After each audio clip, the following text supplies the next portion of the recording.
तो आज की वीडियो में हम लोग बात करने वाले हैं उन लोगों के बारे में, उन संस्थाओं के बारे में, उन समुदायों के बारे में जो कि कलयुग को लाखों साल का मानता है। मैं उन सभी को ओपन चैलेंज देने वाला हूं जो कि इस चीज को सपोर्ट करते हैं और सपोर्ट करते आए हैं, और अभी भी जब दुनिया में इतना कुछ हो रहा है तभी भी इस चीज को सपोर्ट करें। उन सभी को ये ओपन चैलेंज वीडियो होने वाला है, तो इसी के ऊपर बात करने और काफी सारे फैक्ट और प्रूफ पे भी बात करने वाले हैं, चाहे वो हमारे सनातन धर्म से हो गए या फिर अभी जो वास्तविक, अगर आप में थोड़ा सा भी कॉमन सेंस है तो भी आप इस चीज को समझ सकते हैं। तो चलिए इसी के ऊपर बात करते हैं।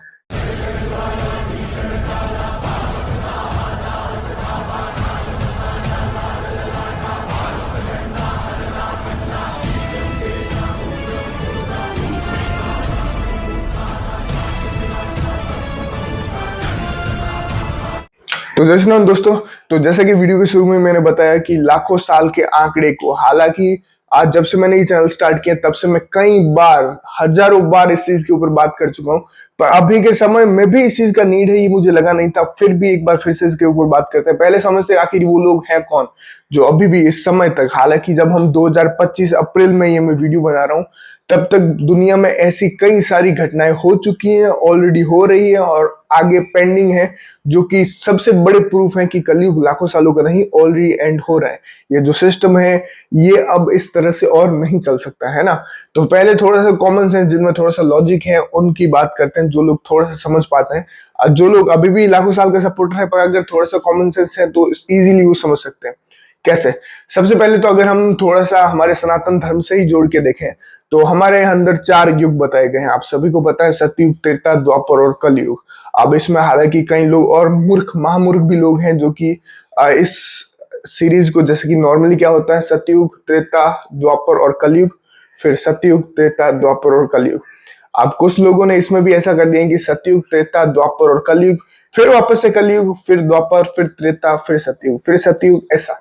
वो जो कि हालांकि अगर आप अभी के समय में देखेंगे तो ज्यादा पॉपुलर नहीं है, फिर भी जो ईसा फाउंडेशन के जग्गी वासुदेव हैं उन्होंने इसको काफी ज्यादा फेमस कर दिया। हालांकि ओरिजिनली भी ये उनका नहीं है, किसी और का ही उठाया हुआ है। मैं ऑलरेडी बात कर चुका हूँ, युक्तेश्वर गिरी और बाकी सारी बुक्स और बहुत सारी चीजें वहां से उठाए गए, तो उसका कोई भी लॉजिक नहीं है। वो लिटरली बकवास थ्योरी है उनके हिसाब से। अभी द्वापर चल रहे हैं, वो भी खत्म होकर हम त्रेता में एंटर करने वाले हैं, तो लिटरली नॉनसेंस चीज है। ना कोई नेचर में उस तरह के बदलाव देखे गए, ना अभी के समय में कुछ ऐसा हुआ, क्योंकि जब युग बदलता है ये कोई छोटी सी घटना नहीं होती, वर्ल्ड वाइड इवेंट्स होते हैं और सभी को, हर उस प्राणी को पता चल जाता है जो इस अर्थ पर है कि हाँ कुछ बदला है, युग बदला है और भगवान का अवतार भी हुआ है ना। उनकी थ्योरी की अगर मान जाए कि कलयुग निकल गया तो कल के अवतार तो भाई गायब ही हो गए बीच में से। तो ये टोटली बकवास थ्योरी है, तो इसके पीछे तो बिल्कुल ही मत भागिएगा। अब बात करते हैं उन लोगों के बारे में जो कि सबसे मेन, जो सबसे बड़ा ऑडियंस है, जो कि कलयुग को लाखों सालों का मानता है। अब इसमें सबसे पहले मानते हैं कि आखिर आंकड़ा निकला कहां से और बिगेस्ट सपोर्टर कौन है। पहले उनके बारे में बात करते हैं। तो सबसे ज्यादा जो इसको फैला रहे हैं वो 2 लोग हैं मेरी नजर में। सबसे पहले तो वो कथावाचक, जो कि न जाने कितने ही सालों से इस चीज को रिपीट करते हैं, हालांकि बिना सोचे समझे, बिना खुद का रिसर्च किए, बिना खुद का छोटा सा कॉमन सेंस भी लगाए, है ना। और दूसरी है सबसे बड़ी संस्था जो कि वर्ल्ड वाइड अब फैल चुकी है, हालांकि काफी टाइम से फैल रही है, इस्कॉन, जो कि बोलने को तो कृष्णा अवेयरनेस फैलाती है, पर अंदरूनी तरीके से कितने ही सारे भ्रम, कितने ही सारी मिथ्या और कितने ही सारे आप बोलते हैं ना फेक इंफॉर्मेशन फैलाती आई है और अभी भी फैला रही है। उसमें एक आंकड़ा ये भी था कलयुग के लाखों सालों का, जो कि उन्होंने बहुत बहुत बड़ी तरीके से प्रसारित किया। अब अगर उनके कई फॉलोअर या फिर कुछ लोग जो अभी भी कलयुग को लाखों सालों का मानते हैं, आप में भी कई सारे लोग होंगे, वो पूछेंगे कि भाई हम तुम्हारी बात क्यों माने। पहले तो फर्स्ट ऑफ ऑल, मेरी बात मानने से पहले आपको इन लोगों से जिनकी आप बात मार रहे हो उनसे प्रूफ मांगो कि भाई क्यों क्यों आप बोल रहे हो कलयुग लाखों सालों का है। कौन सा प्रूफ है आपके पास? शास्त्रीय प्रमाण दीजिए, पर संस्कृत ग्रंथों में, है ना, संस्कृत जो श्लोक है उनमें से। हिंदी वर्जन या फिर इंग्लिश वर्जन में तो कोई कुछ भी ट्रांसलेट कर सकता है अपने मन से, सबके पास फ्री विल है, हाथ दे दिए भगवान ने, तो लिखते जाओ, बोलते जाओ, जो कुछ बोलना है, जो कुछ, कोई रोक नहीं रहा आपको, तो करते जाओ। वही किया है इन्होंने इतने सालों में। और अगर जिन लोगों को जो जुड़े हुए उनको तो पता ही होगा, फिर भी मैं बता देता हूँ ये आंकड़ा आया कहां से। तो ओरिजिनल जो संस्कृत श्लोक था उसमें नंबर था 12,000 साल का, है ना। उसको अब संस्कृत में था, उसको इन्होंने मल्टीप्लाई किया 360 से। अगर आप लोग थोड़ा सा कैलकुलेशन करेंगे तो इजीली आपको समझ में आएगा कि कैसे ये निकाला गया। फिर उसके 1 तिहाई, 2 तिहाई, 3 तिहाई और 4 तिहाई करके छोटा बड़ा और उससे भी बड़ा करके एक पूरा युग चक्र बना दिया गया। पर अगर हम लॉजिकली देखें, उसमें सारे ही युग लाखों साल के हैं ना, ऐसा नहीं कि कलयुग ही लाखों साल होगा, कलयुग तो और छोटा बताया उन्होंने। बाकी 12-12 साल, 12-12 लाख साल और पता नहीं कितने लंबे लंबे इन्होंने नंबर निकाल रखे हैं। पर अगर आप लॉजिकली देखो, जैसे अभी के समय में हम लोग कलयुग में हैं, तो सभी को इतना तो पता चलता ही है कि कृष्ण भगवान आज से 5000 साल पहले है। बहुत सारे प्रूफ्स भी हमारे साथ जो जगह है उनकी कार्बन ट्रेडिंग, और बहुत सारे प्रूफ हैं जिससे पता चलता है कि भगवान कृष्ण 5000 साल पहले थे। अब इसमें कई लोगों को शक नहीं होगा, कुछ बेवकूफ संस्थाएं हैं जो कि इसमें भी शक कर सकती है, तो वो उनकी मर्जी, वो करती रहे, कोई फर्क नहीं पड़ता। तो पहली चीज कि उसमें तो कोई भी शक नहीं है। दूसरा, अब भगवान बुद्ध को हम देखें तो वो 2500 साल पहले, अब उसमें भी कई लोगों को लगता है कि आप बहुत सारे भ्रम है, तो एक बार को हम भगवान बुद्ध को छोड़ देते हैं, तो भगवान कृष्ण तो सबको कंफर्म है कि आज से 5000 साल पहले है। अब अगर हम उनसे पहले जाएं त्रेता युग में भगवान राम के बारे में, तो अभी जितने साक्ष्य मिलते हैं, चाहे वो राम सेतु हो, लंका की साइटिंग्स हो, हमारे यहाँ पे जितने भी भगवान राम से रिलेटेड जगह हैं वहां के प्रमाण हैं, उन सभी की कार्बन ट्रेडिंग से 7 से 7500 साल या फिर 10,000 साल का ही नंबर आता है। कहीं पे भी लाखों साल का कोई भी प्रमाण नहीं है कि लाखों साल पहले हुए थे।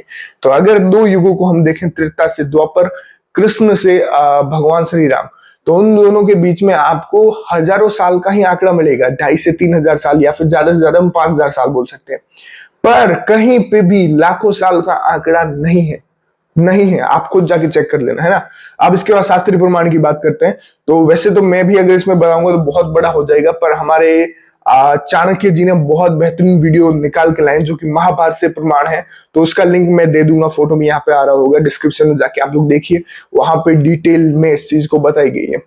तो अब बात निकल के आती है कि भाई आप खुद से क्या सोच रहे हैं। यहां तक तो हो गया कि भाई एक पार्टी ये बोले, वो पार्टी बोले, पर आप खुद का कॉमन सेंस कब लगाएंगे। अभी के समय में एक बार खुद से थोड़ा सा शांति से बैठिए और चारों तरफ देखिए दुनिया में क्या कुछ हो रहा है। आपको लगता है कि इस सिस्टम से, कलयुग छोड़िए, आप खुद 100 साल भी और जी पाएंगे? या फिर ये जो सिस्टम है, जिस तरह से नेचर के विरुद्ध हर चीज चल रही है, आपको लगता है कि ये लाखों सालों तक छोड़ो, आगे 100, 200, 500 सालों तक भी चल पाएगा? सो कॉल्ड जो साइंटिस्ट हैं या फिर मॉडर्न साइंस की जो पूंछ पकड़ के लोग चलते हैं, उन लोगों के लिए भी अगर आप देखेंगे तो ये साइंटिस्ट ही हैं जो आपको बोलेंगे कि अब तो डूम्सडे आ रही है, डूम्सडे क्लॉक है, डूम्सडे ग्लेशियर पिघल रहे हैं, है ना।